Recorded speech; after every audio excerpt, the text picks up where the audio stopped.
This is the 2010 RX350 and that is the 2010 GLK350. Welcome to another episode of our car comparison series. This is Ride With Miee and I am CarContinent. I have come with violence.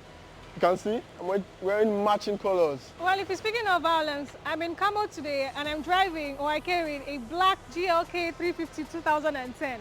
So while these two cars are crossovers and they are cars for the big boys and girls of this city, especially within this region and for young people all over the world, and we will tell you what we think of each and who wins this comparison series.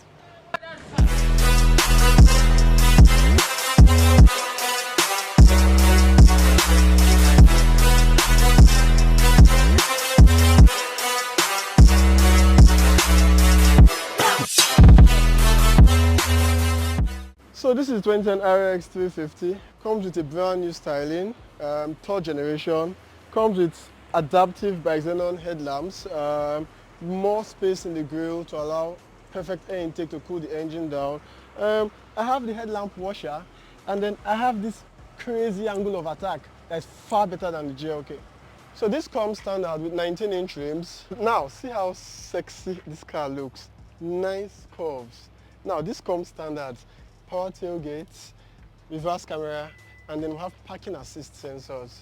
Extra trunk space. Now for those that say, I get house, you sleep inside your car. Say now, just buy bed, my guy. Lie down. While this is the 2010 Mercedes-Benz GLK350, and it actually is based on the fourth generation of the Mercedes C-Class, the W204, we do have this. And then we have this. Just for reference.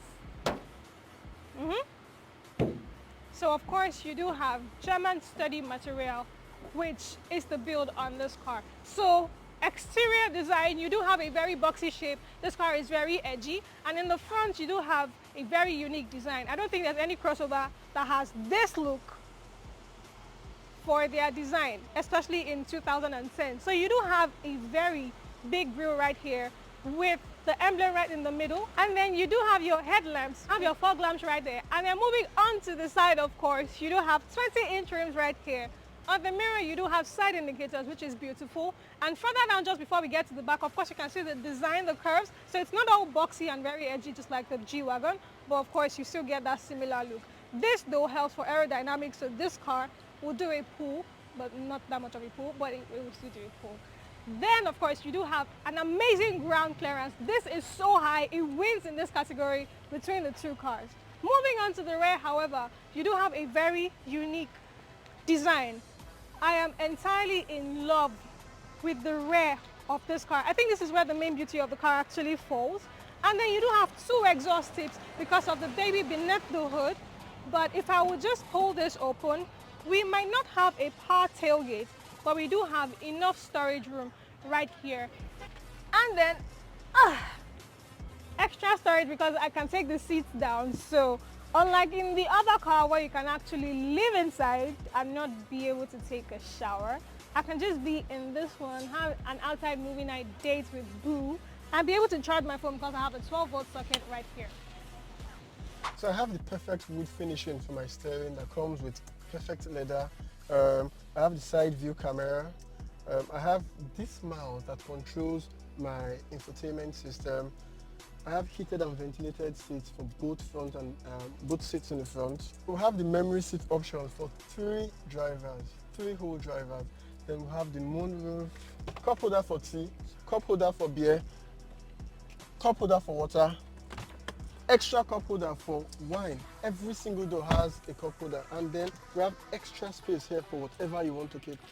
The keyless entry is standard on every single RX350, which is optional on the GLK.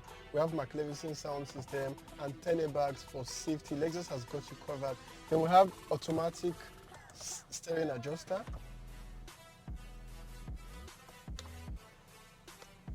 This is obviously the better SUV. The cabin of the GLK poses to be very unique. It has a unique design, but however, it strikingly resembles that of the W204 C-Class. That is the fourth generation of the C-Class, like I reiterated earlier. So of course this one comes, however, with better quality material. So of course you have a wood trim right here, you have your air vents, you do have sturdier materials than you find in the regular C-Class. For the seats, of course, you have perforated seats that are actually heated. And right here, while as I said, you have a really nice screen to match with your Bluetooth connectivity. No, you do not have that. However, you can get that in other trims, or like the other packages, like the multimedia package, the sportier packages, and the rest of them. You can get that. That would also come with like extra features, including a backup camera, right? So, steering wheel with audio controls as usual. More controls right here that actually show you the information it is you need to see on the screen. Right here, you do have your gear lever. Then you do have cup holders. So right here, you have your infotainment screen controls right here. Then you do have more storage right here with no USB port. While we do have storage in some other parts of the car, including here, we do have our window controls. Then of course we have right here 8-way power controlled seats for driver and the co-pilot, but however they do not have memory settings.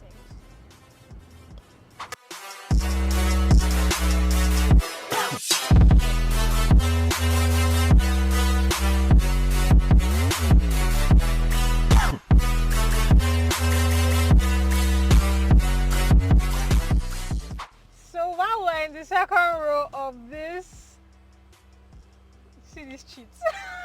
There's no space. The cabin is just enough. I mean, I'm seated here, I'm smaller than you, and I have enough leg room. So I'm sorry that you are big. But I have enough headroom despite having a panoramic sunroof right here. I think that is beautiful. So like I said, the boxy and edgy shape of this car gives this car a very, very definite shape and look. And I think this is overall like beauty, right? So when it comes to the windows, we do have automatic powered windows, right? So you can automatically power your windows to go down and up. Yeah. So this is a 3.5 liter V6 engine that churns out 275 horsepower and does 257 pound-feet of torque. This is the popular 2-gyro engine. It does 0 to 60 in 7.5 seconds. That's slow, but well, that's what you get for luxury.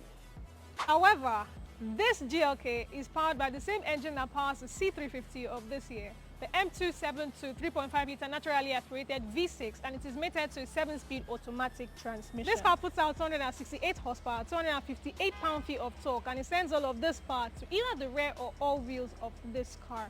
When it comes to the fuel economy, however, this car, like I said, is punchy, and so it is just as punchy with the fuel consumption. And so you get combined an 18 miles per gallon rating on this car.